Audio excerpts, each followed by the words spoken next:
มีแบบในการประพันธ์วรรณคดีที่ลึกซึ้งนอกจากนั้นแล้วป้าในฐานะผู้เขียน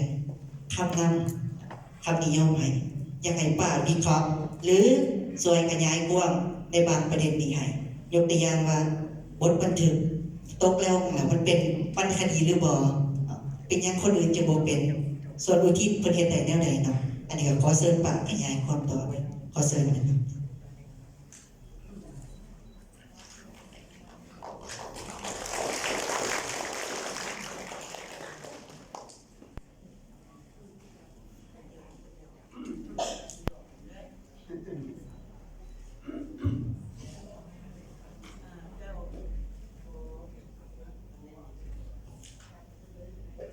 นมัสการเวลาขอเรียนทางเทคนิค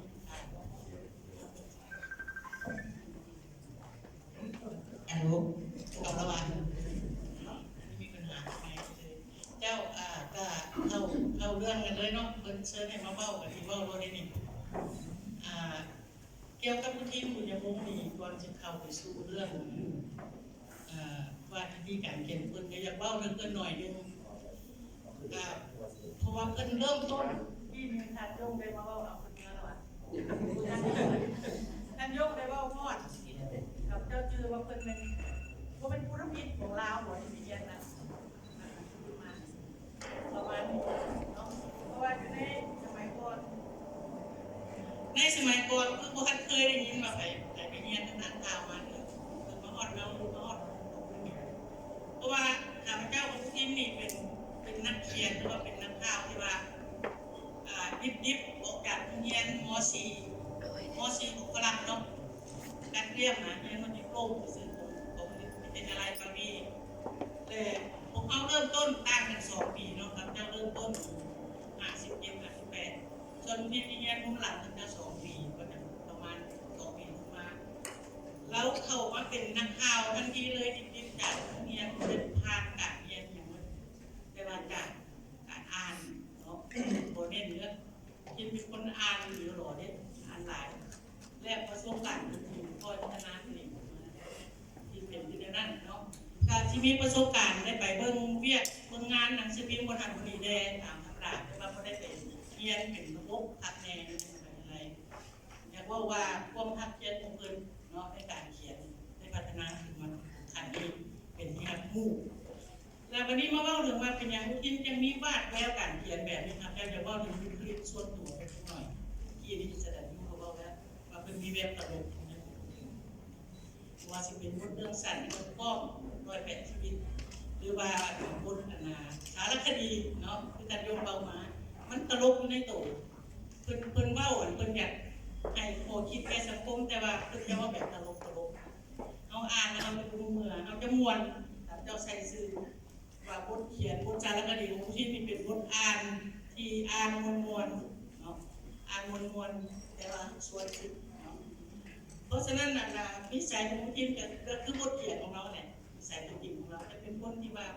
เว้าหลายเว้าเงียบเว้าขุ่นขืนแต่ว่าเว้าออกมานี่เฮ็ดให้เอาหัวได้เฮ็ดให้เอาขึ้นได้เนาะนิสัยคนแต่การเฮ็ดเวียกของทีมน่ะเนื่องจากเพิ่นบ่ได้เป็นนักเขียนนักข่าวที่เรียนจบกลับมาจากไสแต่เพิ่นก็ใช้ชีวิตของเพิ่นเองกิ้งเกือกเรืออยู่ในการเฮ็ดตามข่าวการเฮ็ดข่าวสมัยตะกี้บ่สบายคือซุมื้อเด้ทุกหลานสื่อสารมวลชนอยู่บ่ดีอันนี้สื่อสารมวลชนสมัยนี้สบายมีกล้องมีโทรศัพท์มีการสื่อสารนั่งอยู่ในห้องการก็ได้แต่อุทิศนี่เป็นนักข่าวชนิดที่ว่ารถจักรจนว่าเก่าหมดแล้วไปหลายไปแต่ละมื้ออุทิศจะไปโพอยู่กระทรวงนั่นโพอยู่กระทรวงนี้เพื่อสิไปเอาข้อมูลมาเขียนหน้าที่เพิ่นเขียนข่าวเนาะหน้าที่เพิ่นเขียนข่าวแต่เพิ่นก็ก้าวขึ้นมาเขียนเป็นบทสารคดีแล้วก็เริ่มสั่นไปนำจะเริ่มต้นเป็นนักข่าวเพราะฉะนั้นอุทิศแต่ละมื้อนี่อุทิศนี่จะได้ไปเห็นงานเกิดอยู่บนหันแล้วก็สิได้ไปเห็นห้องน้ำอยู่กระทรวงนั้นจะได้ไปเห็นการเฮ็ดเวียกเฮ็ดงานของข้าราชการในสมัยก่อนว่าในสภาพของมันจะไม่ได้นั่งโต๊ะนั่งกับเมื่อจะได้ทานข่าวต้องไปเองต้องไปเห็นเองแล้วกินก็เลยเป็นคนที่มีนิสัย ไปเห็นยังจะเป็นเจ็บกันโขกน้อยรถมัดพวกพันธุ์คือทอดกินเนาะซื้อปื้มเด่นนะที่สิมันละที่เดือนจัดพิมพ์ในปี2001มันจะมีการจัดพิมพ์เอาไว้ทำพิมพ์จดไว้บันทึกไว้แต่ก็มันเคยได้เห็นเราแล้วจดไว้หมดสิ่งที่เราไปพบกับพ่อ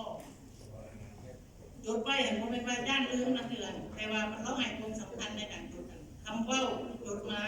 คำสำคัญจะต้องคงกับสิ่งที่เราเก็บกลับมาหรือว่าบางเทื่อเราไปเห็นแล้วเราคิดพ่ออะไรหนึ่งเราจะบันทึกไว้ที่นี่มียอดลายซื้อของนางเอกของเพิ่นเวลาเพิ่นจะเขียนเรื่องสั้นมีลายซื้อนางเอกเอาไว้อันนี้อยู่เดี๋ยวนี้มันบอกเอาใส่ไปแล้วก็หลายเรื่องสังเกตเพิ่นแล้วจนไม่ได้โดนละเอาเป็นนางเอกเวลาหลายเรื่องแต่ว่ายังบ่ทันเป็นจะมีอะไรตรงเดือนอาจจะเขียนต่อได้มีชื่อแล้ว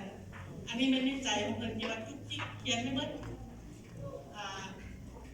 อีกอันนึงที่เพิ่นมาที่มันเป็นสร้างสำนวนของเพิ่นเองสร้างสำนวนเอาไว้จดไว้เลยเราจดไว้แล้วแต่บัดเวลาเรามาเขียนเราใส่คือนกที่เพิ่นก็ว่านกนี่แม่นหนาเนี่ยดอกไม้ที่บินได้เพิ่นจะสร้างเป็นความหมายของเพิ่นเองเป็นสำนวนเป็นตรงตัวไม้ของเพิ่นเพราะฉะนั้นอุทิศยังเป็นจะว่าอุทิศนี่เป็นคนที่เกี่ยมตัวสิเป็นนักข่าวนักเขียนเกี่ยมมาตลอดเกี่ยมมาในยังหนุ่มเกี่ยมมาจนเท่าเข่าแล้วก็ยังเกี่ยมจดอยู่ล้มกันกับเขาที่ดาวไว้คือเรื่องมาว่าเรื่อง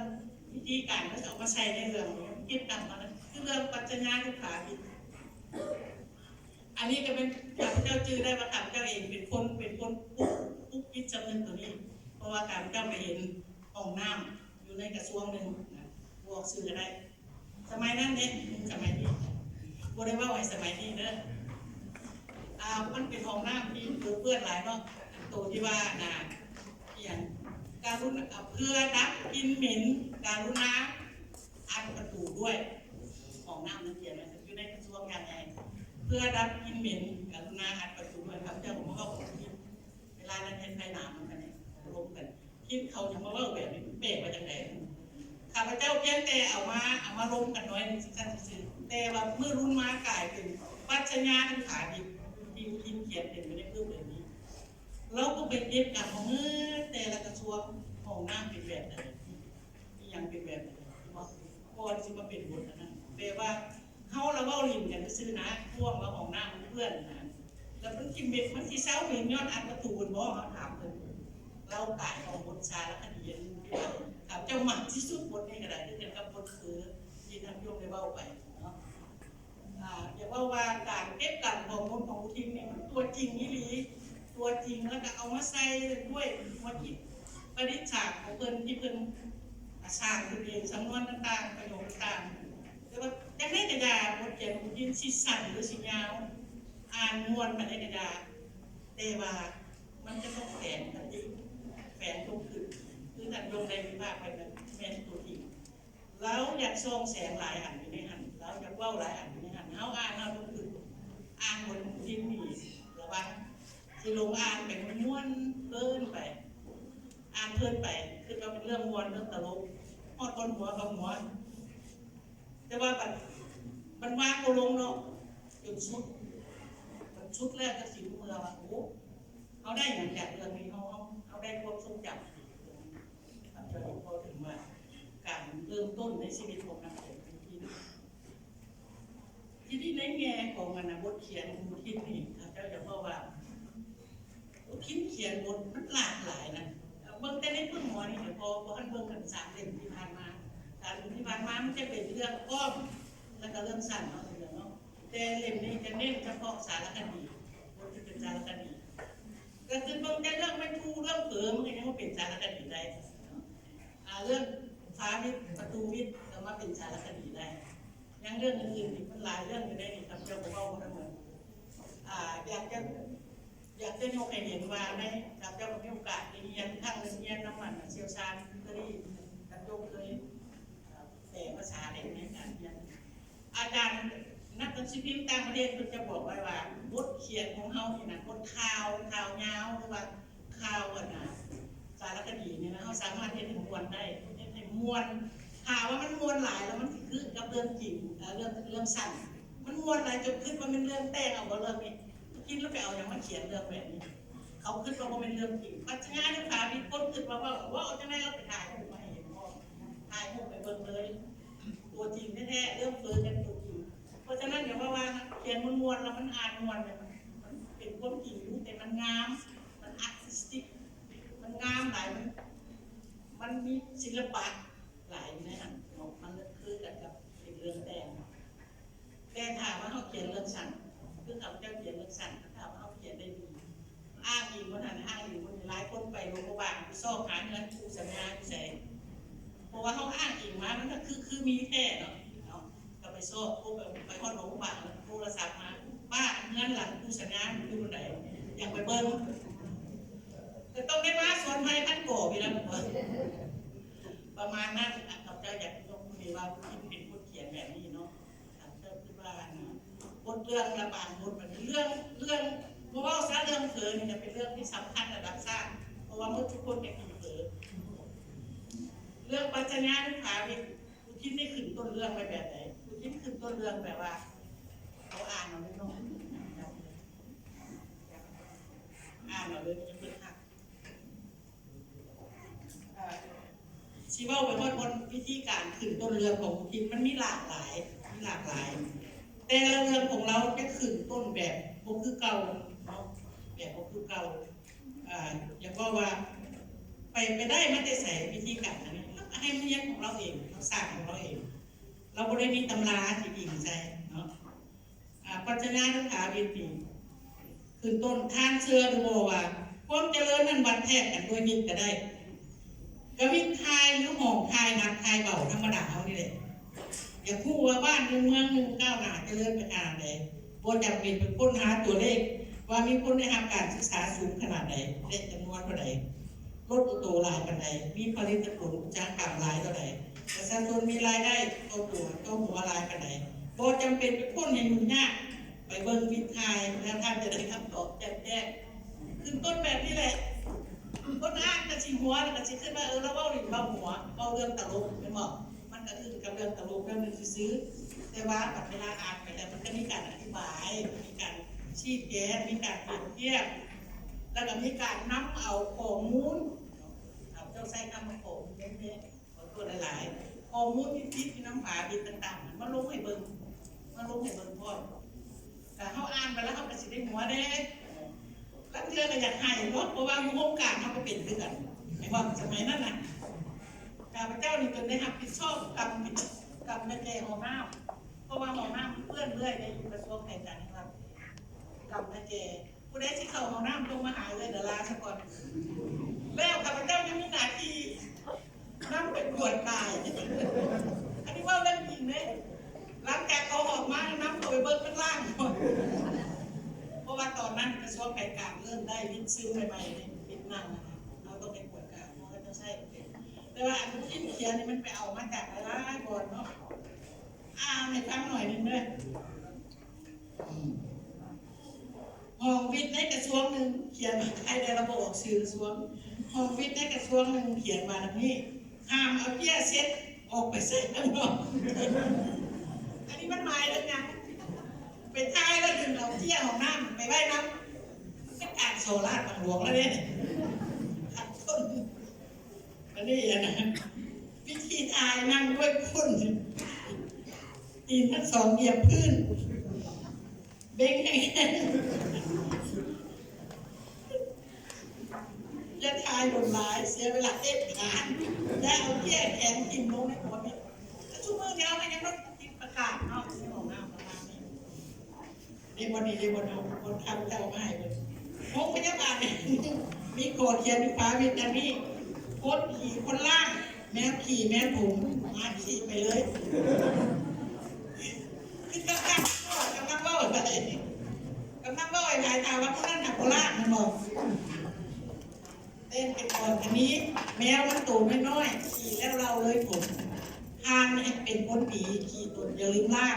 โบเป็นมาหางเหยียดแก้มทางมันบอกขี่พายเที่ยวปล่อยปลาขี่ใบกินมีนอื้อมีเดือด